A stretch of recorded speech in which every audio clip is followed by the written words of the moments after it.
పరిశుద్ధాత్మ వ్యక్త శక్త శక్తి గల దైవిక ప్రభువారి మీద ఎలా వచ్చారు? పౌరాకారంగా వచ్చారు. అపోస్తలుల మీద ఎలా వచ్చారు? అగ్నిజ్వాలాకారంగా వచ్చారు. ఆత్మ మీద ఎలా వచ్చారు? అపోస్తలుల చేతుల ద్వారా వచ్చారు. వచ్చేం చేశారు? వచ్చి ఏం చేశారు? సంఘక్షేమాభివృద్ధి చేశారు. ప్రస్తుతానికి స్వస్థత జరుగుతే తరగవా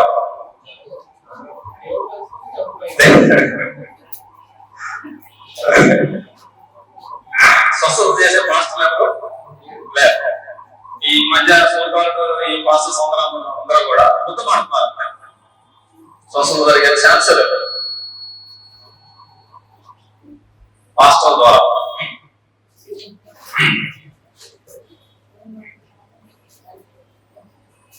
నేడు మన మీద పరిశుద్ధాత్మ ఎలా వస్తారు? అపోస్తలుల కార్యం 2వ అధ్యాయం 38వ వచనం.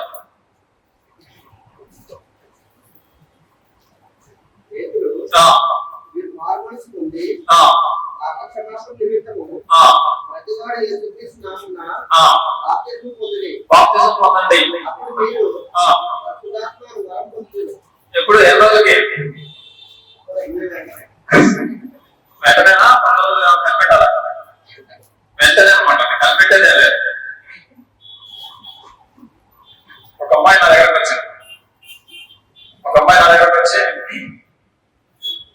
అలా నేను బాప్తిజం తీసుకున్నా చెప్పుకొచ్చారు. మంచిది. అది పరిశుద్ధాత్మ పొందుకున్నావా అని అడిగాను. పరిశుద్ధాత్మగా పొందలేదమ్మా అని చెప్పాను. పరిశుద్ధాత్మగా పొందలేదు కదా. ఎందుకని పొందలేదమ్మా? మా పాస్టర్ గారు మా అయ్యగారు కనిపెట్టమని చెప్పాడమ్మా. 30 రోజులు 15 రోజులు కనిపెట్టమని చెప్పాడు. అప్పుడు వస్తున్నారు పరిశుద్ధాత్మ మీదకి. బయట రాక ఎందుకనే కనిపెట్టాలి, ఎదురు చూడాలి, ఏం లేదు. ఏం కదేనా? బాప్తిజం పొందిన వెంటనే పరిశుద్ధాత్మ మనలోనికి ప్రవేశిస్తామన్నమాట. బాప్తిజం పొందిన వెంటనే నువ్వు ఎప్పుడైతే బాప్తిజం తీసుకుంటావో, బాప్తిజం తీసుకున్న వెంటనే పరిశుద్ధాత్ముడు మనలోనికి వచ్చేస్తాడు. నువ్వు ఎప్పుడైతే నేను పాపిని యేసు దేవుని కుమారుని సంగతి గుర్తెరిగి బాప్తిజం తీసుకుంటామో, యేసు ప్రభు రక్తం చేత తండ్రి దేవుడు మన పాపాలన్నింటినీ కడిగేస్తాడు. పాపక్షేమం దయచేసిన వెంటనే మనలోనికి పరిశుద్ధాత్ముడికి వస్తుంది. మన హృదయంలోనికి పరిశుద్ధాత్ముడు మన హృదయంలో ప్రవేశిస్తాడు. ఎప్పుడైతే చీకటి బయటికి పోయిందో లోపలికి ఏమొచ్చిందన్నమాట? మీదకి వచ్చేస్తుంది. వచ్చిన పరిశుద్ధాత్ముడు ఎంతకాలం ఉంటాడు? ఒక 15 రోజులు ఉంటారా?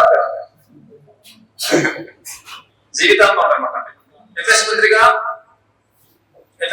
4వ అధ్యాయం. ఎఫెసీ పత్రిక 4వ అధ్యాయం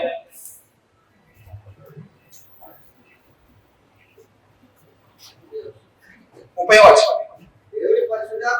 దేవుని పరిశుద్ధాత్మను దుఃఖపరచకండి, అదొక విమోచన దినం వరకు. ఎంతవరకు అంటే విమోచన దినం అంటే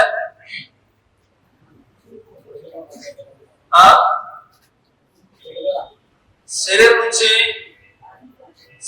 బయటపడేంత వరకు, అంటే మనం చనిపోయేంత వరకు పరిశుద్ధాత్మ మనలో ఉంటాడు అన్నమాట. విమోచన వరకు అంటాడు. విమోచన అంటే శరీరం నుంచి విమోచన పొందేంత వరకు పరిశుద్ధాత్మ మనలో ఉంటాడు. మూడవదిగా ఉన్న పరిశుద్ధాత్మ ఏం చేస్తాడు? మనలో ఉండి ఏం చేస్తాడు మేడమ్మా? ఏం చేస్తాడన్నా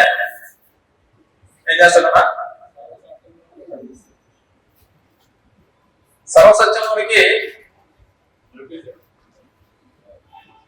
సర్వసత్యం అనే మాట అది అపోస్తులకు మాత్రమే, మనకు కాదు. సర్వసత్యం అనేది నేను క్రైస్తవులకు చెప్పను. అది వాళ్ళకు ఆయన అనగా సత్యస్వరూపి ఆత్మ వచ్చినప్పుడు మిమ్మల్ని సర్వసత్యంలోనికి, మిమ్మల్ని అంటే అపోస్తులు అన్నమాట. మనకు జీవితాంతం నేర్చుకున్న సర్వసత్యం తెలియదు. మనమంతా లెర్నర్స్, నేర్చుకుంటా వాళ్ళం. నేర్చుకుంటాం, జీవితంలో నేర్చుకుంటాం. అపోస్తలు తెలిసిన సంగతులు పరిశుద్ధాత్మ వాళ్ళకి బయలుపరిచినట్టుగా మనం బయలుపరిచే అవకాశం లేదు. నేర్చుకుంటూనే ఉంటాం, ఇంకో వచ్చిందను ఆ మాట వాళ్ళకి మాత్రమే చెందుతాయి. మనం అయితే ఏం చేస్తున్నాడంటే దశరాశి 2వ పత్రిక 2:13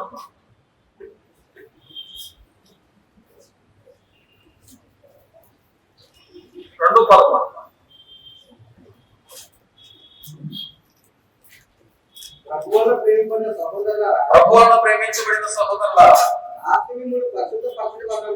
పరిశుద్ధాత్మ మనం ఏం చేస్తాడండి? పరిశుద్ధపరచును అంటాడు. పరిశుద్ధపరుస్తుంటాడు అంటే పరిశుద్ధాత్మ వల్ల వచ్చి తర్వాత ఏం చేస్తాడంటే రోమపత్రిక మనం చదివాం. రోమపత్రిక 8:16 మన పక్షాన సాక్ష్యం ఇస్తుంటాడు అన్నమాట. సాక్ష్యం ఇస్తుంటాడు. రోమపత్రిక చదవండి ఒకసారి. మనము దేవుని పిల్లలమని ఆత్మ దాని మన ఆత్మతో కూడా సాక్ష్యం ఇస్తున్నాడు అంటాడు. సాక్ష్యం ఇస్తున్నాడు. 26వ వచనం చూడండి. అటువలే ఆత్మయు మన బలహీనతను చూసి సహాయం చేయించున్నాడు. తర్వాత మనం యుక్తముగా ఎలా ప్రార్థన చేయవలనో మనకు తెలియదు కానీ సత్యం కాని మూలుగులతో ఆత్మ తానే మన పక్షంగా విజ్ఞాపనం చేస్తున్నాడు. పరిశుద్ధాత్ముడు మన పక్షాన విజ్ఞాపనం కూడా చేస్తాడంట. మన పక్షాన విజ్ఞాపనం కూడా చేస్తుంటాడు. మన పక్షాన ఎవరెవరు విజ్ఞాపనం చేస్తారు? విజ్ఞాపనం చేస్తారు. సకల పరిశుద్ధులు విజ్ఞాపనం చేస్తారు. విజ్ఞాపన తండ్రి దేవుని దగ్గర దీని గురించి విజ్ఞాపనం చేస్తుంటారు అన్నమాట. యేసు ప్రభువు రోమపత్రిక 8:31 ప్రకారం ఆయన విజ్ఞాపనం చేస్తాడు. పరిశుద్ధాత్మ విజ్ఞాపనం చేస్తుంటాడు. సకల పరిశుద్ధులు విజ్ఞాపనం చేస్తుంటారు. కాబట్టి మన ప్రార్థన ఒంటరిగా చేరదు. దేవుని దగ్గరికి ఒంటరిగా చేరదంట. ఎవరో ప్రార్థనతో కలిసి చేరదన్నమాట. ప్రభు ప్రార్థనతో కలిసి, పరిశుద్ధాత్మ ప్రార్థనతో కలిసి, పరిశుద్ధుల ప్రార్థనతో కలిసి మన ప్రార్థన తండ్రి దగ్గర చేరుతాం. కాబట్టి మన ప్రార్థన ఒంటరిగా దేవుని దగ్గర చేరే అవకాశం లేదు. మన ప్రార్థనతో పాటు ప్రభువారి ప్రార్థన, పరిశుద్ధాత్మ ప్రార్థన, సకల పరిశుద్ధుల ప్రార్థన కలిపి తండ్రి దగ్గర చేరుతాం. అది ప్రకటన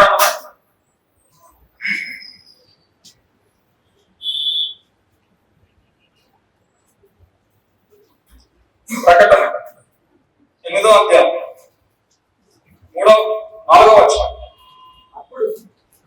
అప్పుడు ఆ ద్రౌపదముల పొగ కలిపి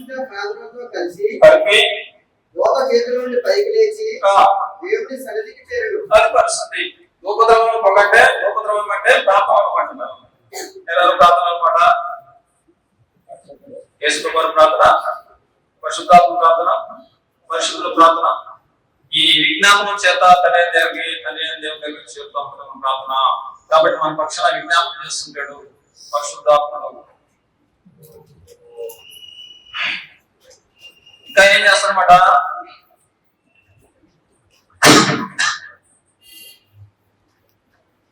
దేహం ఎవరి కాలయం అనమాటండి? దేహం ఎవరి కాలయం? దేహం పరిశుద్ధాత్మ కాలయం. దేహం పరిశుద్ధాత్మ కాలయం. దేవుని ఆలయం ఏది మరి? సంఘం దేవుని ఆలయం. సంఘం దేవుని ఆలయం. జాగ్రత్త గమనించాలి.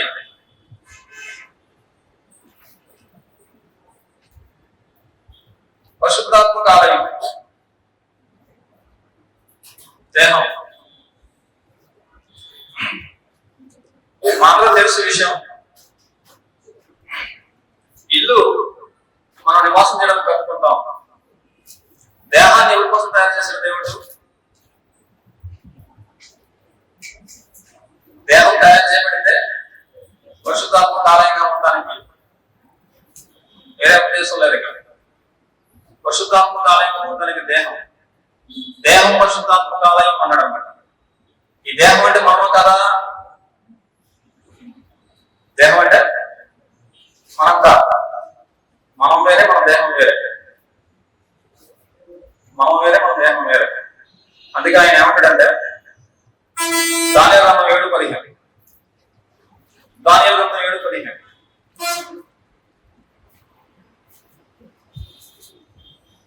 దానియేలు 7:15 సార్. నాకు కలిగిన దర్శనములు నన్ను కలవరపరుచున్నందున దానియేలును నేను నా దేహములో మనోదుఖం అలవాటైంది. అంటే దానియేలు అనే వ్యక్తి ఎక్కడ ఉన్నాడు సార్? నేనంటే దేహం అంటున్నాడా, దేహం కాదన్నాడా?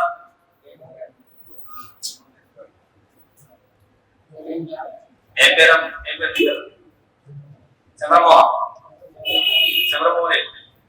చంద్రమౌళి సార్.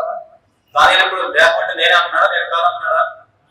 నేను కాదు, దానియేలు అంటే నేను నా దేహంలో అంటాడు. నేను వేరే, నా దేహం వేరే అంటాడు.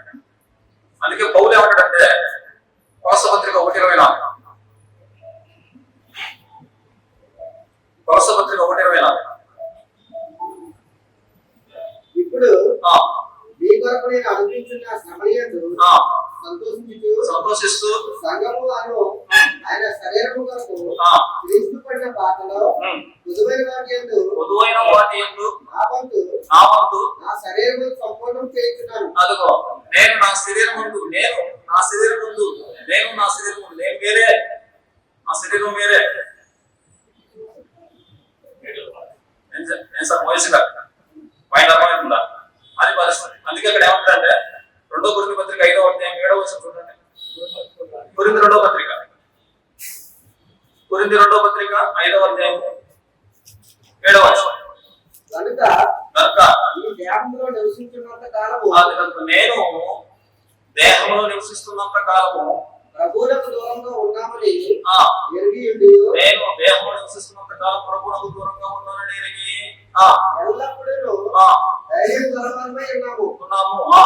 ఇట్లు ధైర్యం కలిగి ఈ దేహమును విడిచిపెట్టి ప్రభువునందు నివసించుటకు ఇష్టపడుతున్నాను. కావున దేహంలో ఉన్నను దేహమును విడిచినను ఆయనకి ఇష్టమైన వల్లని విధులు అపేక్షించున్నాము. అంటే పౌలు గారి మాటను బట్టి మనకి ఏమర్థమవుతుంది? మనిషి అనేవాడు దేహంలో ఉండగలడు, దేహాన్ని విడిచి కూడా ఉండగలడు. అవునా కదండి? ఏ సార్ వింటున్నారా? జాకబ్ అంటే ఎవరు అన్నమాట? ఇప్పుడు జాకబ్ అంటే ఎవరు? నేనే కనబడట్లేదా? జాకబ్ అంటే దేహమా కాదా? దేహం అంటున్నాడే జాకబ్. చంద్రమౌళి అంటే దేహం కాదు. ఈ వచ్చిందంటే చూస్తుంటే అసలు మనిషి అంటే దేహం కాదు. మనిషి అనేవాడు ఆత్మ. దేవుడైన యెహోవా నేలపట్టతో వాడి నాశనంలో నరుడు జీవాత్మ ఆత్మ తీసుకొచ్చి పెట్టాడు. కాబట్టి ఆత్మ దేహంలో ఉండగలదు, దేహాన్ని విడిచి కూడా ఉండగలదు. ఆత్మ దేహంలో ఉండగలదు, దేహాన్ని విడిచి కూడా ఉండగలదు. కాబట్టి ఇది వ్యక్తి. యేసు ప్రభు ఆయన దేహంలోకి వచ్చాడు. యేసు ప్రభు దేహం కాదు. తండ్రి దేహంలోకి రాలా, పరిశుద్ధాత్మ దేహంలోకి రాలా. యేసు ప్రభు ఆయన దేహంలోకి వచ్చాడు. చంద్రమౌళి అనే వ్యక్తి దేహంలో పంపించాడు దేవుడు. అనిరుడు ఒక వ్యక్తిని దేహంలో పంపించాడు. సర్వరాజు ఒక వ్యక్తిని దేహంలో పంపించాడు. దేహాన్ని వాడుకుంటున్నాం, బయటికి వెళ్ళిపోతాం. కాబట్టి మనిషి అంటే దేహం కాదు, ఆత్మ. ఓకే, ఆత్మని నిన్ను ఎక్కడ పంపించాడు దేవుడు? ఆత్మని నిన్ను దేహంలో పంపించాడు. దేహంలో ఉండి ఏం చేయాలి? అంటే పరిశుద్ధాత్మక ఆలయంగా కాపాడాలి దేహాన్ని.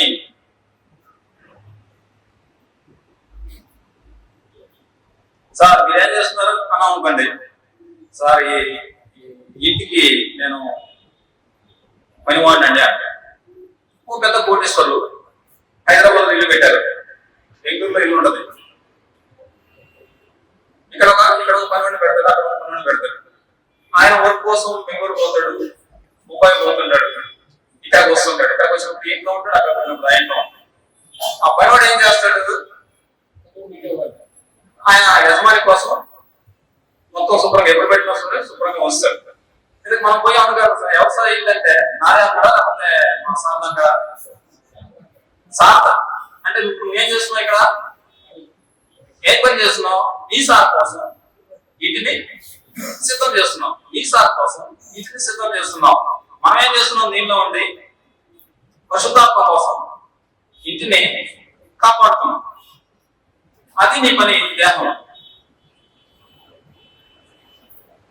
దేహం కాదు, నీ ఇష్టానుసారం వాడడానికి లేదు, నీ ఇష్టం వచ్చినట్టు మాట్లాడడం లేదు.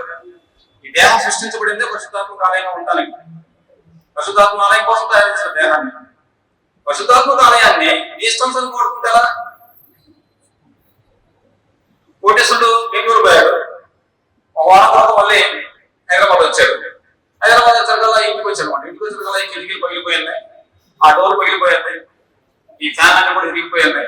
ఏమంటాడు, ఒక్కనే మంచి పని చేస్తున్నావు అంటాడా, ఖాళీ చేయంటాడా, నువ్వు నచ్చంటే ఖాళీ చేయంటాడా, చూస్తాడా? ఎందుకని చూసుకోవట్లేదు కాబట్టి. ఇప్పుడు మనం ఏం చేయాలి, మనం చేసుకునే న్యాయమేనా కాదా? అక్కడ అందుకే అన్నాడు, అక్కడ కొద్ది మొదటి 6వ అధ్యాయం, మీ దేహం నీ సొత్తు, నీ సొత్తు అనుకుంటా, నీ సొత్తు కాదురా నాయన. నీ ఇష్టం వచ్చినట్టు మాట్లాడడం లేదు. నా ఇష్టం వచ్చినట్టు చూస్తాను, నా ఇష్టం వచ్చినట్టు మాట్లాడతాను, నా ఇష్టం వచ్చిన సరసాలు ఆడతాను, నా ఇష్టం వచ్చినట్టు డ్యాన్స్ చేస్తాను. నీ సొత్తు కాదు, ప్రతి దానికి లెక్క ఉంది. 2 కొరింథీ పత్రిక 5వ అధ్యాయం, 2 కొరింథీ పత్రిక 5వ అధ్యాయం 10వ వచనం. ఎందుకంటే తాను జరిగించిన క్రియల చొప్పున అది మంచివైన సరే చెడ్డవైన సరే దేహంతో జరిగించిన ఆత్మను దేహంలో ఉండి వాటి ఫలములు ప్రతివాడు పొందినట్లు మనమందరమును క్రీస్తు న్యాయపీఠం ఎదుట ప్రత్యక్షం కావలెను. ఎందుకు? మన ఇష్టంగా నా శరీరం నా ఇష్టం నేను డ్యాన్స్ చేస్తాను, నా ఇష్టం కూర్చోడతాను, నా భార్య అమ్మాయి నా ఇష్టం తిట్టేసుకుంటాను. నీ భార్య అయినా తిట్టడానికి లేదు, నీ నోట బూతులైనా రాకూడదంటే వస్తున్నాయి కదా. దేహం ఎవరి ఆలయం?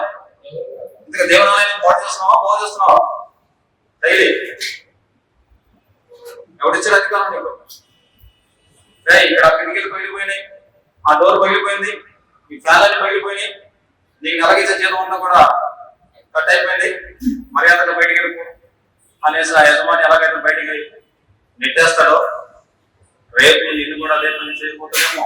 అందుకే ఇక్కడ ఏమంటాడంటే దేహంతో జరిగించిన వాటి ప్రతి వాడు మొదలట్లు మనమందరం క్రీస్తు న్యాయపీఠం మీద ఖచ్చితంగా ఉంది. తప్పించుకునే అవకాశం లేదు. నువ్వు మాట్లాడిన ప్రతి మాటకు, చూసిన ప్రతి చూపుకు, ప్రతి ఆలోచనకు లెక్క ఉంది అనండి.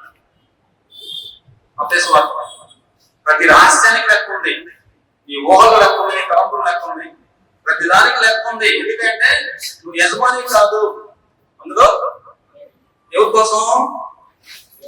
పరిశుద్ధాత్మ. అది పరిస్థితి. కాబట్టి దేవుని సొత్తును నీ ఇష్టానుసారంగా వాడుకుని హక్కు ఎవరిచ్చాడు నీకు? కాబట్టి పరిశుద్ధాత్మ మనలోకి వచ్చింది ఎందుకంటే ఆయన ఆలయంలో ప్రవేశించాడు, నువ్వు ఆలయాన్ని పాడు చేసుకున్నావు. మళ్ళీ యేసుక్రీస్తు రక్తంతో కడగబడిన తర్వాత ఆయన ఆలయంలో ప్రవేశించాడు. ఇప్పుడు ఆయన వచ్చిన తర్వాత ఆయన కోసం దాన్ని సిద్ధం చేయాలి, పరిశుద్ధంగా కాపాడుకోవాలి. నీ నోటిని కాపాడుకోవాలి, నీ చూపుని కాపాడుకోవాలి, నీ ఆలోచన కాపాడుకోవాలి, సర్వదేహాన్ని పరిశుద్ధాత్మక ఆలయంగా కాపాడుకోవాలి. ఈ పరిశుద్ధాత్మక ఆలయంగా ఉన్న దేహాలు ఎక్కడైతే ఉంటారో అది దేవుడు, అందులో దేవుడు. అవునా? పరిశుద్ధాత్మక ఆలయంగా లేని దేహాలు కూర్చున్నందుకు దేవుడు ఉండే అవకాశం. అది పరిస్థితి. మనకు తెలుసు ఈ కంటి ఖండాలు దేవుని ఆలయం కాదని మందిరం కాదని తెలుసు. ఏది మందిరం అంటే మనకు దేవుని ఆలయం అయి ఉన్నాం అంటారు. కొరింథీ పత్రిక 3వ అధ్యాయం 16వ వచనం.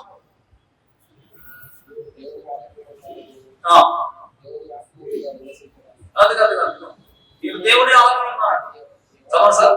మీరు దేవుని ఆలయమై ఉన్నారని. మీరు దేవుని ఆలయమై మీరంటే ప్రపంచం, మీరంటే పరిశుద్ధాత్ముడు ఎవరినైతే ఉంటారో వాళ్ళు ఒకడా కాదన్నమాట. ఒకడైతే వ్యక్తిగా ఎవరి కాలం అనమాట, వ్యక్తిగా పరిశుద్ధాత్ముడు ఆలయం. సమూహంగా ఎవరి కాలం అనమాట అండి, అది కష్టం. సమూహంగా దేవుడి ఆలయం కాబట్టి వ్యక్తిగా నీ దేహాన్ని కాపాడుకుంటే పరిశుద్ధాత్ముడు ఉంటాడు. పరిశుద్ధాత్ముడు ఉన్నటువంటి దేహాన్ని దేవుని ఆలయంలో చేరుస్తాడు దేవుడు. పరిశుద్ధాత్మ లేనటువంటి దేహాలు దేవుని ఆలయంలో పనిముట్లు కాలం చేర్చండి, అది కష్టం.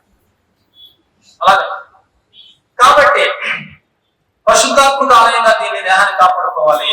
కాపాడకపోతే ఏం చేస్తున్నాడంటే ఎఫెసీ పత్రిక 4వ అధ్యాయం 30వ వచనం. ఎఫెసీ 4:30. దేవుని పరిశుద్ధాత్మ దుఃఖపరచుడి. దుఃఖపరుస్తాడు, దుఃఖపడును అన్నాడు.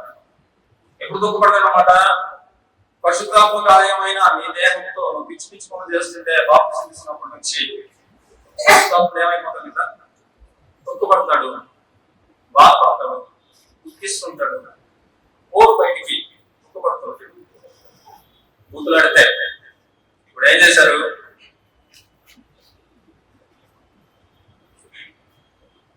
అనిరన్న మా ఇంటికి వచ్చాడు, హైదరాబాద్ నుంచి మా ఇంటికి వచ్చాడు.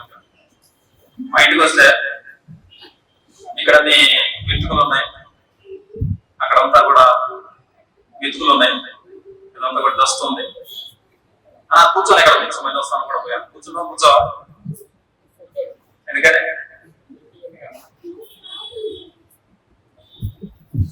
రోత ఉంది కాబట్టి మనం కూర్చో. ఒకవేళ పోగొట్టామనుకోండి, పోగొడుతూ ఉండాలంటే మహేష్ గారు ఏం చేస్తా చెప్పబెట్టకుండా నేను అడిగాను కనుక్కోలేదు, ఎడపోయామంటే బొమ్మలు లేక పోగొట్టాడు.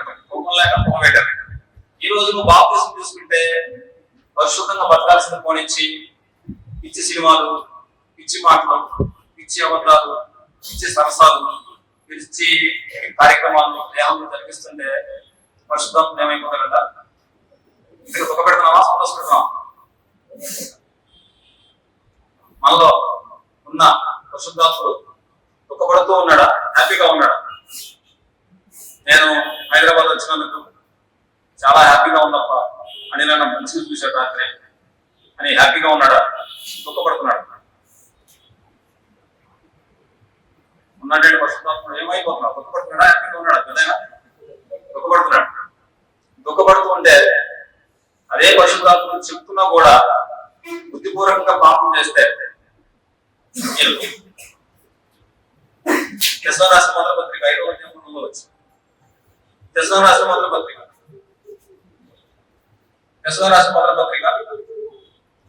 5:9 ఆత్మను అంటే పారిపోయే ప్రమాదం కూడా ఉందా? ఆత్మ అంటే పరిశుద్ధాత్ముడు బయటికి వెళ్ళిపోయే ప్రమాదం ఉంది. పరిశుద్ధాత్ముడు ఉంటేనే దేవుని ఆలయంలో సభ్యత్వం, దేవుని ఆలయంలో ఉంటేనే పరలోకాన్ని పరిస్థితి. ఆ మాట మీకు అర్థమవుతుందో లేదా, మీకు అనిపిస్తుందా? అవును, పరిశుద్ధాత్ముడు ఉంటేనే మనలో ఈ దేహం దేవుని ఆలయంలో భాగమై ఉంటుంది. దేవుని ఆలయంలో ఎవరికైతే భాగం ఉందో పరలోకంలో భాగం. ఎవడైనా దేవుని ఆలయం పోడ చేస్తే దేవుడు అంటే పోడ చేస్తాడు. దేవుని ఆలయం పోడ చేయడం అర్థం ఏమంటే మనం పరిశుద్ధంగా లేకుండా సంఘానికి అవమానకరంగా బ్రతుకుంటే దేవుని ఆలయం ఆటోమేటిక్ పోడ.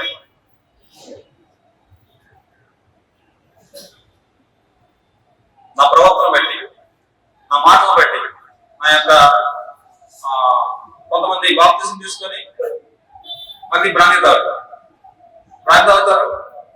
ఇక్కడికి వచ్చేసేటట్లు వాళ్ళు తెలియదు మనకి, అతనికి మాత్రం తెలుసు. సోదరులు కొంతమంది చూశారు, చూసిన వాళ్ళు ఏం చేస్తారు అంటే హెచ్చరిక చేస్తారు. కొంతమంది ఇచ్చుకొని చేస్తుంటారు, మళ్ళీ చేతులు వేస్తారు. అది సంఘానికి మేలు జరుగుతుందా కీడు జరుగుతుందా, క్షమాపణ జరుగుతుందా, సంఘం పాడు చేసిన కాబట్టి నువ్వు మాట్లాడే ప్రతిదీ కూడా క్షేమాభివృద్ధికరమైన మాటలే మాట్లాడినాడు.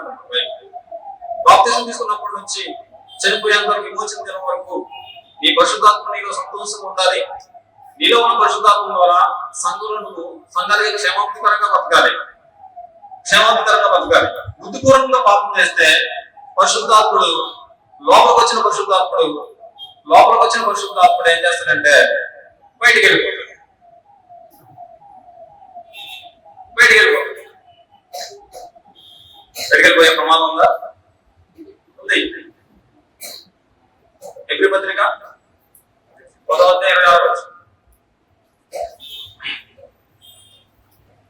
మనము సత్యముల గురించి అనుభవ జ్ఞానం పొందిన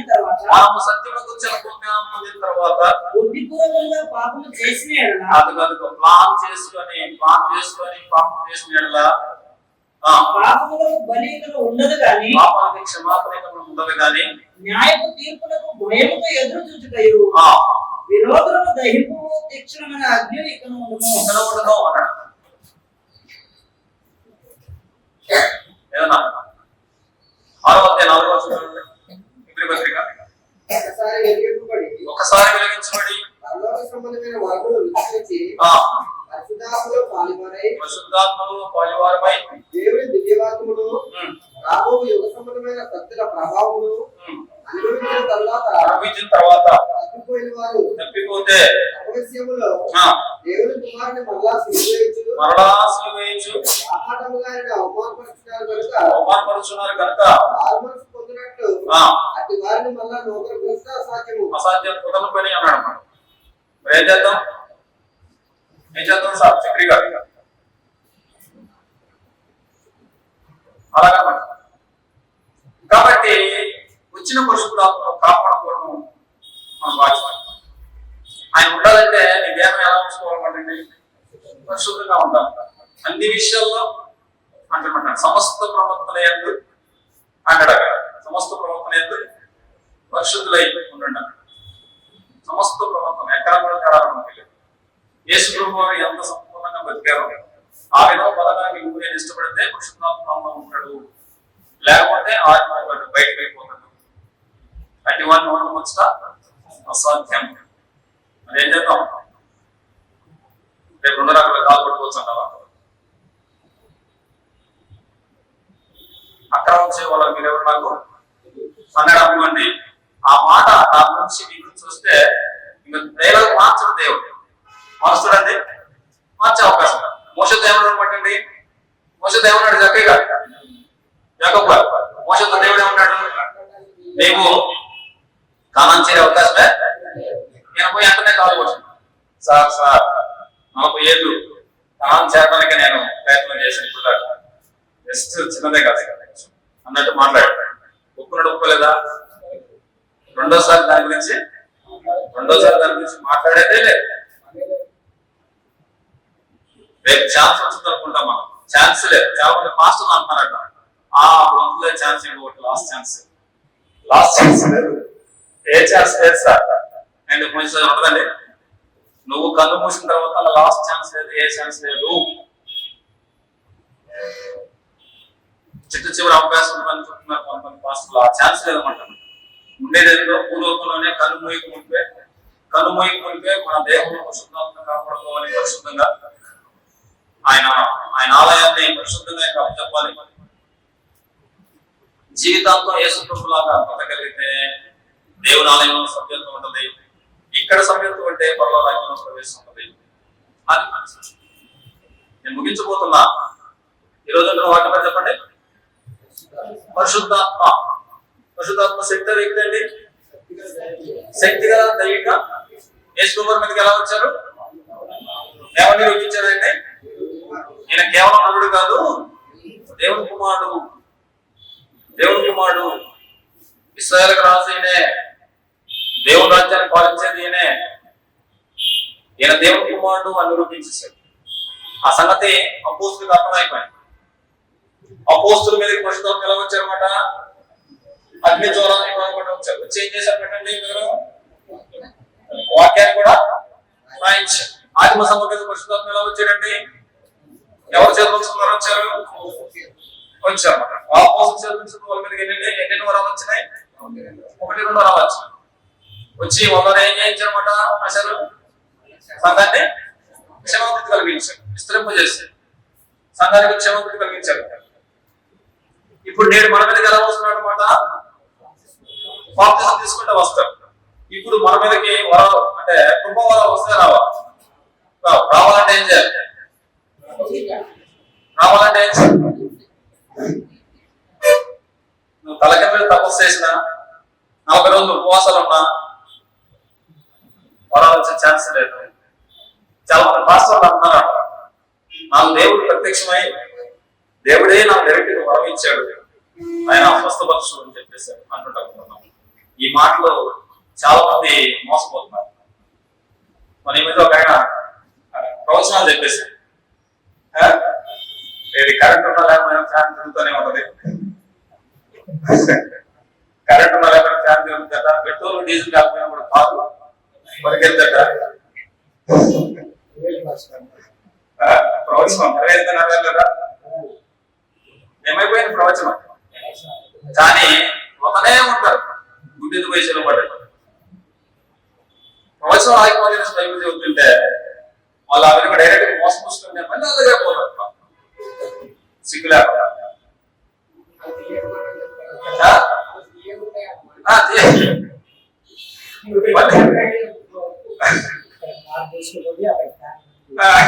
అక్కడ ఫ్యాన్ ఆగిపోయింది, ఇక్కడ కాలు కూడా ఆగిపోయింది. ఏమైపోయింది ప్రవచనం?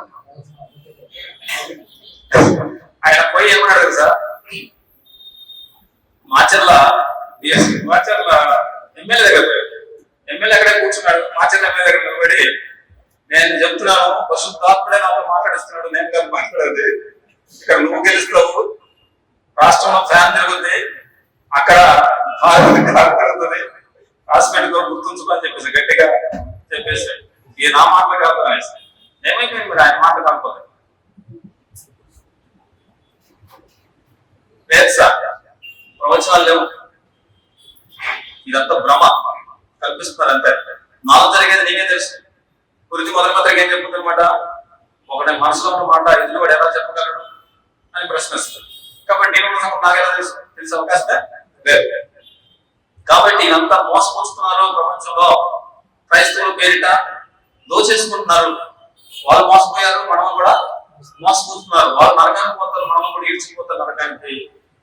కాబట్టి ఇంకా ఇక్కడ ఎవరైనా తప్పుడు బోధలో తప్పుడు సిద్ధాంతాల్లో ఉన్నట్లయితే దయచేసి అర్థం చేసుకున్నాం. బైబిల్ ఏం చెప్తున్నది ఆలోచన చేద్దాం. బైబిల్లో ఉంది సత్యం, వాళ్ళ దగ్గర లేదు. సంపూర్ణమైన సత్యం బైబిల్లో ఉంది కాబట్టి ఈ సత్యాన్ని గ్రహిద్దాం. మేలేదో ఆలోచన చేద్దాం. సత్య సంఘాన్ని సత్య బోధన అంగీకరిద్దాం. అపోస్తలుల దేవుడు చెప్పినట్టుగా కొనసాగుతాం. ఆ విధంగా కొనసాగితేనే మనకు రక్షణ. కాబట్టి స్వస్థత జరిగితేనే అంటానికి లేదు. ఇప్పుడు మన లాజరు ఉన్నాడు, అతను ఏమన్నా లాజరు చచ్చిపోయినంత కాలం రోగంతో ఉన్నాడా? స్వస్థత జరిగిన దానికి లాజరు గారు చనిపోయినంత కాలం రోగంతో ఉన్నాడా? స్వస్థత జరిగిందా?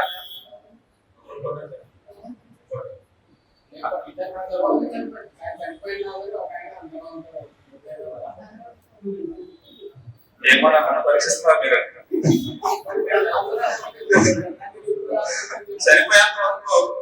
చనిపోయేంత వరకు అంటే రోగంతో ఉన్నాడు అంటే రోగంతో ఉన్నా కూడా మళ్ళా పరదేశం పోయే అవకాశం ఉందా? ఉంది. అంటే రోగం పరదేశం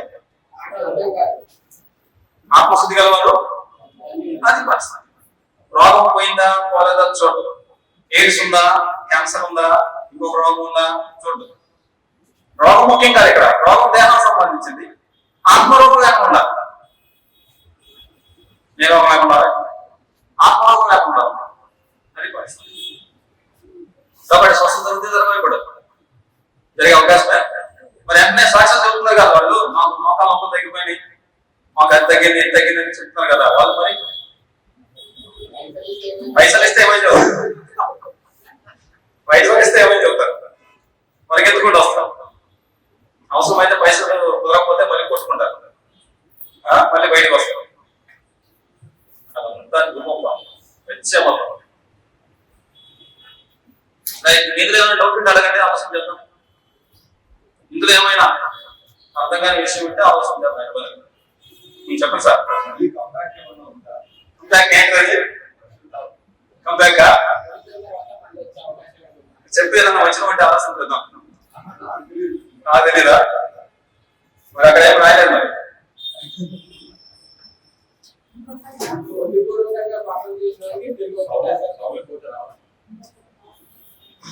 మరి వస్తే మళ్ళీ కాకపోతే దగ్గర పోవడం దానికి ఒకవేళ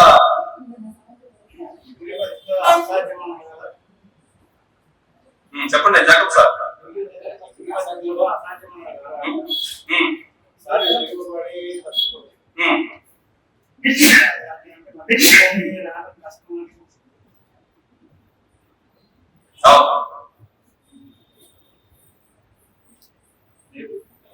చెప్పండి. అంటే ప్రకటనలో సంఘాలన్నింటికి లెటర్స్ రాస్తారు. అక్కడ ఉన్న సంఘాలన్నింటికి కూడా ఆ సంఘంలో ఉన్న తప్పులు కానీ సంఘంలో ఉన్న వ్యక్తులు ఏవైతే తప్పులు చేస్తున్నారో ఆ తప్పులు ఎత్తి చూపుతూ ప్రకటన గ్రంథంలో హెచ్చరికలు జారీ చేస్తారు. అంటే వాళ్ళు పరిశుద్ధాత్మను కలిగి ఉండగానే సంథింగ్ వాళ్ళు కలిగి ఉండగానే సంథింగ్ మిస్టేక్స్ చేస్తుంటే వాళ్ళని మళ్ళీ హెచ్చరించి తప్పు దిద్దుకోండి అని చెప్తున్నట్టే ఉంటుంది అక్కడ. ఒకవేళ పరిశుద్ధాత్మ మనం ఒక మిస్టేక్ చేయగానే మీరు అన్నట్టు ఒక బాబు వ్యక్తి మారి బాబు తీసుకొని మళ్ళీ తాగాడు అనుకున్నా, ఒకవేళ పరిశుద్ధాత్మ ఆ తాగగానే మళ్ళీ వెళ్ళిపోయాడు అనుకుంటే అక్కడ మళ్ళీ మీ తప్పు దిద్దుకో అనేసి ఆ కాన్సెప్ట్ వర్క్ అవుతుందా కాదా అనేది కూడా సో లేదు కొంతవరకు మీరు అన్నట్టు అంతిమం వరకు కూడా అంటే మనం చనిపోయేంత వరకు కూడా మన దేహంలో నిలిచి ఉంది. మనం చేసిన తప్పులైనను మంచి పనులైనను కూడా శిక్ష ఉంటుందా? పొరపాటు పాపమైన బుద్ధిపూర్వమైన పాపమైనా సాయం. పొరపాటు పాపాలకు క్షమాపణ ఉంది, బుద్ధిపూర్వమైన పాపాలకు క్షమాపణ లేదన్నాడు బయట. పాపాలు ఉండట అన్నకరమైన పాపము అన్నకరము కాని పాపం తెలిసి అడుగుతున్నాను మమ్మల్ని.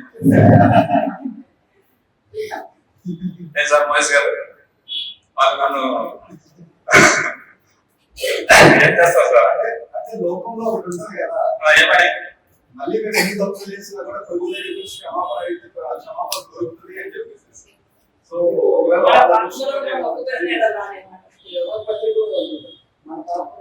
అది పొరపాటు చేసే పాపం. సంఖ్యాకాలం ఒప్పుకోవట్లేదు.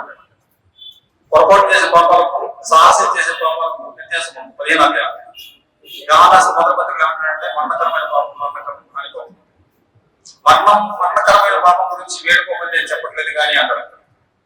వేడుకోమని నేను చెప్పట్లేదు కానీ మరణకరం కాని పాపం నేను చేసినట్లయితే వాళ్ళ గురించి ప్రార్థన చేయండి. సార్ అవును సార్ చెప్పండి. అవును సార్ అంటే అడగండి. ఒకవేళ ఇప్పుడు పరిశుద్ధాత్ముడు ఉన్నాడా లేడా ఎలా తెలుసుకోవాలి? మళ్ళీ నీకు హెచ్చరికలు వస్తున్నాయి కదా, పరిశుద్ధాత్మ యొక్క సిగ్నల్స్ వస్తుంటాయి నీకు ఆటోమేటిక్. దైవ సంబంధమైన హెచ్చరికలు వస్తూ ఉంటాయి. పరిశుద్ధాత్మ పాపం చేయకుండా మనలో ఒక రకమైన టెన్షన్, భయం, లేకపోతే ఒక స్వామి వినపడ్డట్టుగా, ఒక తండ్రి నీతో మాట్లాడినట్టుగా హెచ్చరించినట్టుగా ఇవన్నీ వస్తూ ఉంటాయి. అవే పరిశుద్ధాత్ముడు మనకు కలిగించే సిగ్నల్స్. ఆత్మఫలం వేరే, ఫలాలు కాదు. ఆత్మఫలం ఒకటే. గలాతీ పత్రిక 5వ అధ్యాయంలో వచ్చిన ఆత్మఫలం ఒకటే. ఆత్మఫలంలో 9 లక్షణాలు ఉంటాయి. ఆత్మఫలం ఏమనగా అంటాడు ప్రేమ, సంతోషం, సమాధానం. ఆత్మఫలం వేరే. చెప్పండి మీ డౌట్ ఏంటి? ఇప్పుడు ఆ వాటిని కూడా మనం సాధించాలా? అంతే మరి. ఎఫెసీ పత్రిక 4వ అధ్యాయం వచ్చిన చదవండి బాగా. ఎఫెసీ 4:11.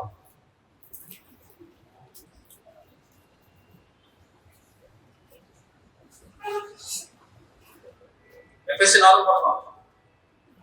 మనమందరము విశ్వాస విషయంలోను బాప్తిజం పొందిన మనమందరము విశ్వాస విషయంలోను దేవుని కుమారుని కూతురు జ్ఞాన విషయంలోను ఏకత్వం పొంది సంపూర్ణ పురుషుల వరకు సంపూర్ణ పురుషుల వరకు అనగా క్రీస్తుకు కలిగిన సంపూర్ణత సమానమైన సంపూర్ణత కలవాల వరకు ఆయన ఇలా నియమించను. కాబట్టి అసలు మనం ముందే క్రీస్తు కలిగిన సంపూర్ణ సాధించడానికి తిమోతి మొదటి పత్రిక 6:11 తిమోతి మొదటి పత్రిక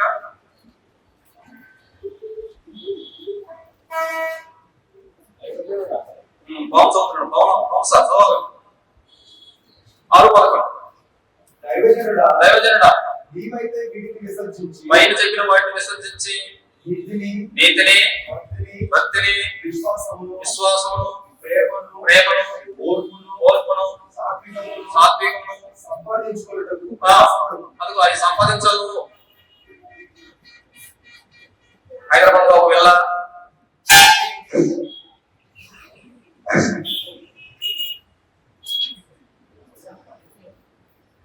సంపాదించాలి సార్. నీతిని భక్తిని విశ్వాసము ప్రేమను సాత్వికము ఆశ్చర్యగ్రహాన్ని సంపాదించడం ప్రయాసపడము. ఈ ప్రయాస అది యేసు వారు సంపాదించారు. పౌలు సార్ యేసు వారు సంపాదించారు. మరి అదే పరిస్థితి మన కూడా. నేను క్రీస్తుని నడుచుకున్నాను, మీరు నన్ను పోలే ఏమైతే మీకు విసర్జించి వాటిని సంపాదించుకోండి అన్నది. కాబట్టి మీ ఎందుకు క్రీస్తు స్వరూపం ఏర్పడే వరకు నాకు ప్రసవేదన కలుగుతుంది అంటున్నాడు. ఏ స్వరూపం ఏర్పడాలన్న మనలో క్రీస్తు స్వరూపం అంటున్నాడు 9వ వచనం.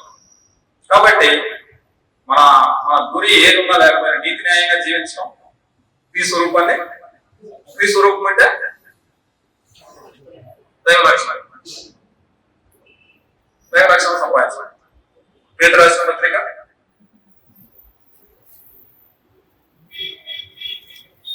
1 అయితే రెడీ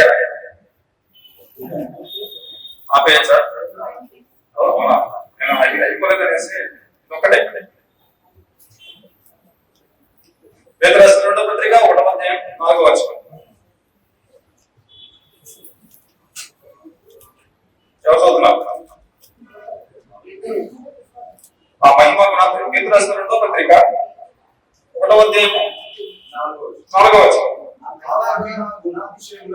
బట్టి ఆయన మనకు అమూల్యమైన అతిరేకమైన వాగ్దానములను అనుగ్రహించున్నాడు.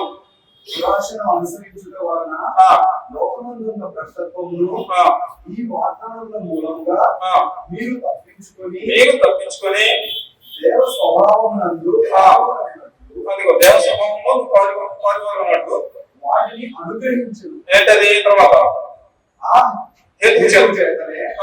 మీ మట్టుకు మీరు జాగ్రత్త గలవారై మీ విశ్వాసమునందు సద్గుణమును జ్ఞానమునందు ఆశా నిగ్రహమును సహనమునందు భక్తియందు సహోదర ప్రేమయందు దయను అమర్చుకుడి. 1 by 1 ఇవన్నీ సంపాదించుకోవాలి. ఇవన్నీ ఉన్నాయేమో చూసుకోవాలి. అంత బాగా కోపం ఉంది నా భార్య మీద. ఇప్పుడు కోపం వస్తుందా? ఆపుకోగలుగుతున్నానా? ఆపుకోలేక తిట్టేవాడిని. ఇప్పుడు రోజు కట్ చేసుకుంటేదా? బీపీ పెరుగుతూ ఉంది, సహనం లేదు, అసహనంగా ఫీల్ అవుతున్నాను, ఓర్పు లేదు, తగ్గింపు లేదు. ఇవన్నీ నెగిటివ్ థాట్స్. ఆత్మ సంబంధించిన జీవితానికి అవన్నీ అవరోధం. కాబట్టి అవన్నింటినీ కట్ చేసుకుంటూ రావాలి. మీరు మార్పు ఉంది చిన్నపిల్లల వారైతే తప్ప అక్కడ మీలో క్రీస్తు స్వరూపము అంటే అలా చిన్నపిల్లల తత్వం యేసు ప్రభువులో అలా నెగిటివ్ థాట్స్ కూడా లేవు. మనం ఉన్నాయి. వాటన్నింటినీ మనం ఏం చేయాలంటే